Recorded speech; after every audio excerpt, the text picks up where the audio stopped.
El pasado 19 de septiembre teníamos un nuevo estreno muy esperado en la plataforma Netflix llamado Monstruos, la historia de Lyle y Eric Menéndez, que terminaron con la vida de sus propios padres. Pero, ¿qué sucedió realmente aquel fatídico día cuando los hermanos decidieron terminar con sus progenitores?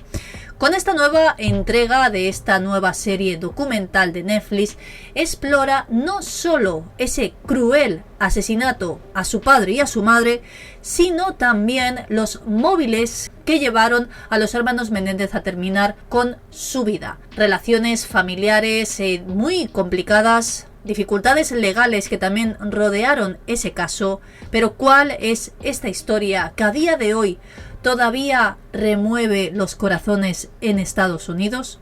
Hay que remontarse al 20 de agosto del año 1989, cuando los cuerpos sin vida de Kitty Menéndez y José Menéndez fueron encontrados muertos en su exclusiva casa que tenían en Beverly Hills, donde vivían los cuatro juntos. Los padres habían sido cruelmente asesinados con varios disparos con una escopeta mientras veían tranquilamente la televisión de su casa. Esa horrorosa escena perturbó por completo a todos los policías y a todos los investigadores. Siempre habían barajado desde el principio en sus investigaciones que se había tratado de un asesinato premeditado, algo que posteriormente se pudo corroborar, ya que sus propios hijos habían sido los que habían ejecutado tan macabro crimen.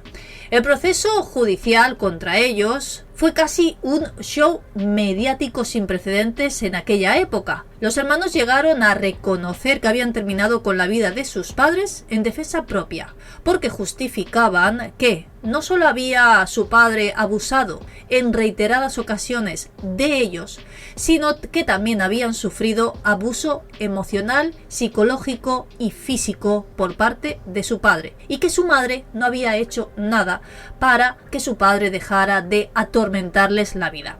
Esa justificación abrió un gran debate en toda la opinión pública, no solo en Estados Unidos, sino en el mundo entero. Un juicio, o unos juicios, porque fueron dos, retransmitidos por televisión en todo momento. Una parte de mucha gente que en ese momento estaba pendiente a lo que sucedía con los hermanos Menéndez, de alguna manera se puso del lado de ellos, porque los consideraban unas víctimas, mientras que la gran parte del resto de la gente que estaba pendiente a qué sucedía en ese juicio pensaban totalmente lo contrario, que los hermanos Menéndez eran unos asesinos y que solo lo habían hecho por el dinero que tenían sus padres, ya que anteriormente se pudo demostrar que su padre les había amenazado con quitarlos de la herencia. Hubo muchísimos testigos en aquellas sesiones del juicio que dibujaron una sorprendente imagen del padre de los hermanos.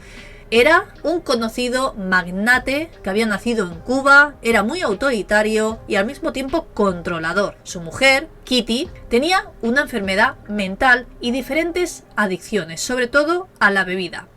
Según habían explicado, los hermanos Menéndez en reiteradas ocasiones habían sufrido maltrato por parte de su padre, pero la ausencia de su madre les había llevado a la desesperación total, llevándolos al límite de querer acabar con la vida de sus padres, como finalmente hicieron.